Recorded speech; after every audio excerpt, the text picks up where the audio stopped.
ಸ್ನೇಹಿತರೆ, welcome back. ನೀವು ನೋಡ್ತಿದ್ದೀರಾ Jai motivational speaker YouTube channel. So ಇದನ್ನು ಟಾಪಿಕ್ ಏನು ಅಂತ ಹೇಳಿದ್ರೆ ತುಂಬ ಚೆನ್ನಾಗಿರ್ತಕ್ಕಂಥ ಟಾಪಿಕ್ ಇದೆ. ಈ ಜೀವನದಲ್ಲಿ ನಮ್ಮ ಜೊತೆ ಕೊನೆವರೆಗೂ ಬರೋರು ಯಾರು? ತುಂಬ ದೊಡ್ಡ ಪ್ರಶ್ನೆ ಆ್ಯಕ್ಚುಲಿ. ಕೊನೆವರೆಗೂ ಈಗ ನಾವೇನು ಹೇಳ್ತೀವಿ, ಕೆಲವೊಂದು ಸಲ ಬಂಧು ಇದ್ದಾರೆ, ಬಳಗ ಇದ್ದಾರೆ, ಹೆಂಡತಿ, ಮಕ್ಕಳು. ಸೊ ಇದೊಂಥರ ಸ್ಪಿರಿಚುವಲಿ ಆಧ್ಯಾತ್ಮದ ವಿಚಾರವಾಗಿ ನಾವು ನೋಡ್ತಾ ಹೋದರೆ ಯಾರು ಕೊನೆವರೆಗೂ ಬರ್ತಾರೆ? ಇದ್ರ ಬಗ್ಗೆ ಸ್ವಲ್ಪ ಡಿಸ್ಕಷನ್ ಮಾಡೋಣ. ವಿಡಿಯೋನ ಕೊನೆ ತನಕ ನೋಡಿ. ಆ್ಯಂಡ್ ದಯವಿಟ್ಟು ವಿಡಿಯೋ ಇಷ್ಟ ಆಗಿದ್ರೆ ಲೈಕ್ ಮಾಡಿ. ಆ್ಯಂಡ್ ಕಾಮೆಂಟ್ ಸೆಕ್ಷನಲ್ಲಿ ನಿಮ್ಮ ಮನಸ್ಸಿಗೆ ಕಮೆಂಟ್ ಮಾಡಿ. ಹೊಸಬರಾಗಿದ್ದರೆ ದಯವಿಟ್ಟು ಸಬ್ಸ್ಕ್ರೈಬ್ ಮಾಡಿ, ಸಪೋರ್ಟ್ ಮಾಡಿ ಅಂತ ಹೇಳಲಿಕ್ಕೆ ಇಷ್ಟಪಡ್ತೀನಿ. ಏನಕ್ಕೆ ಅಂದರೆ ನೀವು ಸಪೋರ್ಟ್ ಮಾಡಿದ್ರೆ ಇನ್ನಷ್ಟು ವೀಡಿಯೋಗಳಿಗೆ ನಾವು ಜೀವ ತುಂಬೋದು, ವೀಡಿಯೋಗಳಿಗೆ ಜೀವ ತುಂಬಿ ನಾವು ನಿಮ್ಮ ಜೊತೆಗೆ ಶೇರ್ ಮಾಡ್ಕೊಳ್ಳೋದು ವಿಚಾರಗಳನ್ನು ಅಂತ ಹೇಳ್ತಾ, ಫಸ್ಟ್ ಪಾಯಿಂಟ್ ಈ ಒಂದು ವಿಚಾರದ ಬಗ್ಗೆ ಡಿಸ್ಕಷನ್ ಮಾಡಬೇಕಾದ್ರೆ ಮೊದಲನೇದಾಗಿ ಕೆಲವೊಂದಿಷ್ಟು ವಿಚಾರಗಳನ್ನು ನಾವು ಅರ್ಥ ಮಾಡ್ಕೊಳ್ತಾ ಹೋಗೋಣ. ಈ ಜೀವನದಲ್ಲಿ ಯಾರಿಗೂ ಅನಿವಾರ್ಯವಲ್ಲ ಅನ್ನೋ ಸತ್ಯನ ಫಸ್ಟ್ ಅರ್ಥ ಮಾಡ್ಕೊಳ್ಬೇಕು. ಯಾರಿಗೆ ಅನಿವಾರ್ಯ ಇಲ್ಲಿ? ಹೇಳಿ ನೋಡೋಣ. ಯಾರಿಗೆ ಅನಿವಾರ್ಯವಾಗಿ ಬದುಕ್ತಾ ಇದ್ದಾರೆ? ಯಾರೂ ಅನಿವಾರ್ಯ ಇಲ್ಲ ಇಲ್ಲಿ. ಬದುಕು ಸಾಗ್ತಾ ಇರತ್ತೆ ನಿರಂತರವಾಗಿ.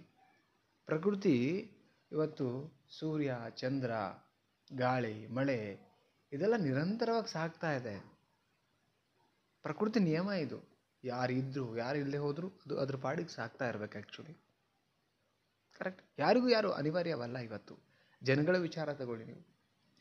ಪ್ರಕೃತಿ ಸೃಷ್ಟಿ ಲೀಲೆ ಹೇಗಿದೆ ಅಂತ ಹೇಳಿದ್ರೆ, ಯಾರಿದ್ದರೂ ಯಾರಿಲ್ಲದೆ ಹೋದರೂ ಈ ಒಂದು ದಿನ ಬೆಳಗಾಗಬೇಕು, ದಿನ ನಡೀತಾ ಇರಬೇಕು. ಇದೊಂದು ಭಗವಂತನ ಒಂದು ಸೃಷ್ಟಿ ಇದು. ಇಲ್ಲಿ ನಾವು ಕೆಲವೊಂದು ಸಲ ಅವರೇ ನಮ್ಮ ಜೀವನದಲ್ಲಿ ಇರಬೇಕು, ಇವರೇ ನಮ್ಮ ಜೀವನದಲ್ಲಿ ಇರಬೇಕು, ಅವ್ರು ಇರ್ತಾರೆ, ಈ ಭ್ರಮೆಯಲ್ಲಿ ಇರ್ಕೂಡ್ದು ನಾವು. ಯಾರೂ ಅನಿವಾರ್ಯವಲ್ಲ. ಈ ಸತ್ಯನ ಫಸ್ಟ್ ಅರ್ಥ ಮಾಡ್ಕೊಳ್ಬೇಕಾಗತ್ತೆ.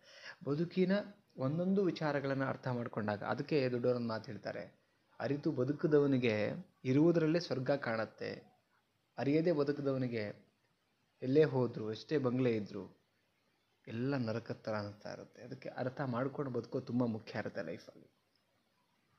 ಯಾರೂ ಅನಿವಾರ್ಯ ಇಲ್ಲ ಬದುಕಲ್ಲಿ, ಯಾರು ಅನಿವಾರ್ಯ ಆಗೋದು ಇಲ್ಲ. ಇದನ್ನು ಅರ್ಥ ಮಾಡ್ಕೊಳ್ಬೇಕಾಗತ್ತೆ. ರೈಟ್. ನೆಕ್ಸ್ಟ್ ಪಾಯಿಂಟ್ ಹೋಗೋಣ. ಏನಂದರೆ, ಸ್ವಲ್ಪ ಜನ ನಮ್ಮ ಲೈಫಲ್ಲಿ ಇಷ್ಟಪಡ್ತಾರೆ. ಕರೆಕ್ಟ್. ಈಗ ಸ್ವಲ್ಪ ಜನ ನಮಗೆ ಯಾರೋ ಇಷ್ಟಪಡ್ತಾರೆ. ನಮ್ಮ ತಾಯಿ ಇರ್ಬೋದು, ನಮ್ಮ ಸಿಸ್ಟರ್ ಇರ್ಬೋದು, ಹೆಂಡತಿ ಇರ್ಬೋದು, ಮಕ್ಕಳಿರ್ಬೋದು. ಬಟ್ ಅವರು ಎಲ್ಲಿ ತನಕ ಇರೋಕ್ಕೆ ಸಾಧ್ಯ? ಕೊನೆವರೆಗೂ ಇರ್ತಾರೆ ನಮ್ಮೊಟ್ಟಿಗೆ. ಕೊನೆ ತನಕ ನಾವೇನು ಚಿತೆಗೆ ಹೋಗ್ತೀವಲ್ಲ, ಅಂದರೆ ಸತ್ತು ಹೋಗಿ ನಮಗೇನು ಸುಡಿದಾರಲ್ಲ, ಆ ಟೈಮಲ್ಲೂ ಜೊತೆಗೆ ಬಂದು ಮಲಗ್ತಾರೆ. ವಾಸ್ತವತೆ ಬಗ್ಗೆ ಮಾತಾಡ್ತಾ ಇದ್ದೀನಿ. ಕರೆಕ್ಟ್. ಹಾಗಂತ ಅವರು ಮಲ್ಕೊಳ್ಳಿ ಬಂದು ಅವರು ನಮ್ಮ ಜೊತೆ ಸಾಯಲಿ ಅಂತ ನನ್ನ ಉದ್ದೇಶ ಅಲ್ಲ. ಸತ್ಯ ವಿಚಾರಗಳನ್ನು ಹೇಳ್ತಾ ಹೋಗ್ತಾ ಇದ್ದೀನಿ ನಾನು. ರೈಟ್. ಸೊ ಇಲ್ಲಿ ನಮ್ಮನ್ನು ಯಾರೇ ಇಷ್ಟಪಟ್ಟರೂ ಕೂಡ ಎಲ್ಲಿ ತನಕ ಇಷ್ಟಪಡ್ಲಿಕ್ಕೆ ಸಾಧ್ಯ ಆಗುತ್ತೆ? ಇದನ್ನು ವಿಚಾರ ಮಾಡಬೇಕಲ್ವ ನಾವು. ಸೊ ಇಲ್ಲಿ ಪಾಯಿಂಟ್ಸ್ ಇದೆ. ಸ್ವಲ್ಪ ಜನ ನಮ್ಮನ್ನು ಇಷ್ಟಪಡ್ತಾರೆ, ಬಟ್ ಅದು ಎಲ್ಲಿ ತನಕ? ಯಾರು ಕೊನೆವರೆಗೂ ಬರ್ತಾರೆ ನಮ್ಮ ಜೊತೆ ಟ್ರಾವೆಲಿಂಗ್ ಮಾಡೋಕ್ಕೆ ಅಲ್ವಾ? ನೆಕ್ಸ್ಟ್ ಪಾಯಿಂಟ್ ಹೋಗೋಣ. ಇನ್ನು ಕೆಲವರು ಇಷ್ಟಪಟ್ಟೋ ಥರ ನಟಿಸ್ತಾರೆ. ಇದ್ದಾರೆ, ಇನ್ನೊಂದು ಕ್ಯಾಟಗರಿ ಸ್ವಲ್ಪ ಜನ ಇದ್ದಾರೆ.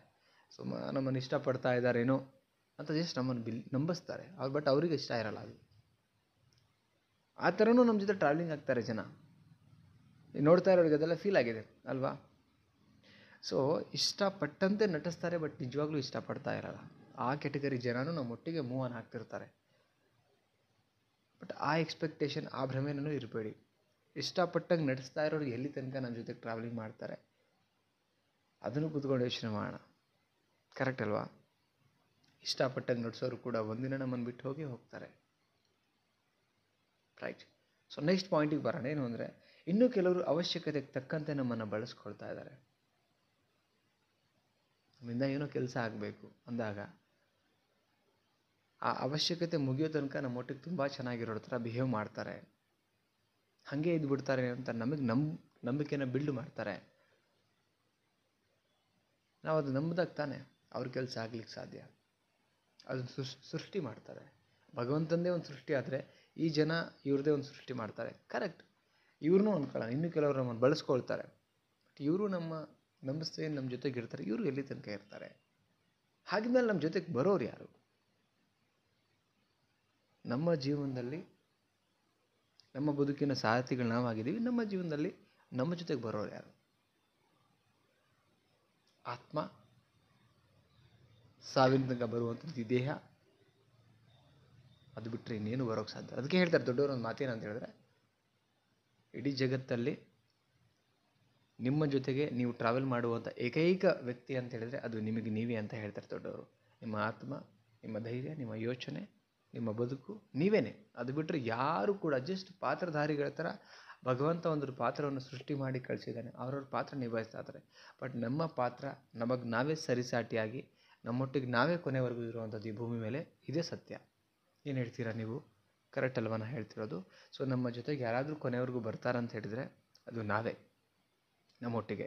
ಸೊ ಇದೆಲ್ಲ ಅರ್ಥ ಮಾಡಿಕೊಂಡಾಗ ಬದುಕು ನಮಗೆ ಕೆಲವು ಭ್ರಮೆಯಲ್ಲಿರ್ತಕ್ಕಂಥದ್ದನ್ನೆಲ್ಲ ರಿಯಾಲಿಟಿ ಬಂದಾಗ, ಅಲ್ಲಿ ರಿಯಾಲಿಟಿಗಳು ಗೊತ್ತಾದಾಗ ಎಲ್ಲೋ ಒಂದು ಕಡೆ ಭ್ರಮೆದು ಎಕ್ಸ್ಪೆಕ್ಟೇಷನ್, ಆ ಒಂದು ಫೀಲು ಅದೆಲ್ಲ ಕಡಿಮೆಯಾಗಿ ಓ ಹೀಗೆ ಬದುಕು ಒಂದು ಅರ್ಥ ಆಗ್ತಾ ಬರುತ್ತೆ. ಸೊ ಇದಕ್ಕೆ ಟೈಟ್ಲ್ ಅದನ್ನೇ ಇಟ್ಟಿರೋದು ನಾನು. ನಮ್ಮ ಜೀವನದಲ್ಲಿ ಕೊನೆವರೆಗೂ ನಮ್ಮ ಜೊತೆಗೆ ಬರೋದು ಯಾರು? ಈ ಟೈಟ್ಲ್ ಇಟ್ಕೊಂಡು ವಿಡಿಯೋ ಮಾಡಿದ್ದೀನಿ. ಸ್ನೇಹಿತರೆ, ನಿಮಗೇನಿಸ್ತು ವಿಡಿಯೋ ಪಾಯಿಂಟ್ಸ್ ಆಗಲಿ, ನಾನು ಹೇಳಿರ್ತಕ್ಕಂಥ ವಿಚಾರಗಳಾಗಲಿ, ಸೊ ಕಮೆಂಟ್ ಮಾಡಿ ತಿಳಿಸಿ. ಆ್ಯಂಡ್ ವಿಡಿಯೋ ಇಷ್ಟ ಆಗಿದ್ದರೆ ದಯವಿಟ್ಟು ಶೇರ್ ಮಾಡಿ, ಲೈಕ್ ಮಾಡಿ. ಆ್ಯಂಡ್ ಅಗೇನ್ ಹೇಳ್ತಾ ಇದ್ದೀನಿ, ಕಮೆಂಟ್ ಮಾಡಿ. ಚಾನಲ್ಗೆ ಹೊಸಬರಾಗಿದ್ದರೆ ಸಬ್ಸ್ಕ್ರೈಬ್ ಮಾಡಿ, ಸಪೋರ್ಟ್ ಮಾಡಿ. ಮತ್ತೊಂದು ಟಾಪಿಕಲ್ಲಿ ಸಿಗ್ತೀನಿ. ನಮಸ್ತೆ.